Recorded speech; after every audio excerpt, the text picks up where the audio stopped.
ফের জঙ্গি যোগে নাম জড়ালো তৃণমূলের।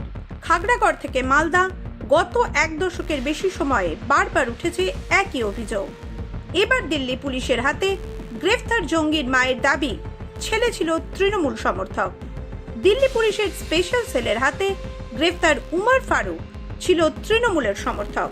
শুধু জঙ্গি উমর নয়, তৃণমূলকে সমর্থন করে তার গোটা পরিবার, এমনই জানিয়েছেন ধৃতের মা। এরপরই ফের একবার তোষণের রাজনীতি করতে দেশ বিরোধী শক্তির সঙ্গে আপোষ করার অভিযোগ উঠছে তৃণমূলের বিরুদ্ধে।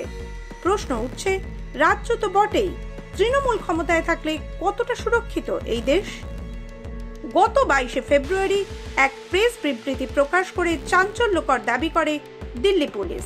তারা জানায়, গত 7ই ফেব্রুয়ারি দিল্লির বিভিন্ন মেট্রো স্টেশনের দেওয়ালে দেশ বিরোধী পোস্টার দেখতে পাওয়া যায়।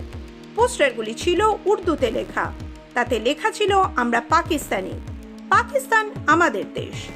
তদন্তে নেমে দিল্লি পুলিশ জানতে পারে, দুই যুবক 7ই ফেব্রুয়ারি রাতে পোস্টার লাগিয়ে 8ই ফেব্রুয়ারি ট্রেনে কলকাতায় গিয়েছে।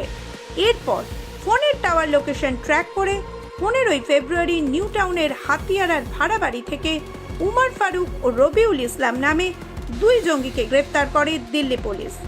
এদের মধ্যে উমর ফারুক মালদার মানিকচকের গোপালপুর গ্রামের বাসিন্দা। ধৃত অপর জঙ্গি রবিউল একজন বাংলাদেশি, তার বাড়ি বাংলাদেশের ঠাকুরগাঁও জেলায়।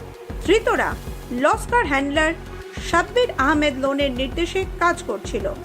উমর ও রবিউলকে জেরা করে গত 21শে ফেব্রুয়ারি তামিলনাড়ু থেকে আরও 6 জন লস্কর জঙ্গিকে গ্রেফতার করে দিল্লি পুলিশ।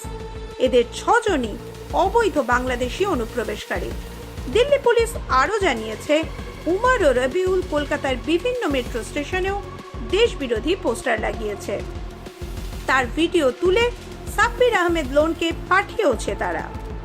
এই খবর চাউর হতেই মালদার মানিকচকে গোপালপুর গ্রামে উমর ফারুকের বাড়িতে শোরগোল পড়ে যায়।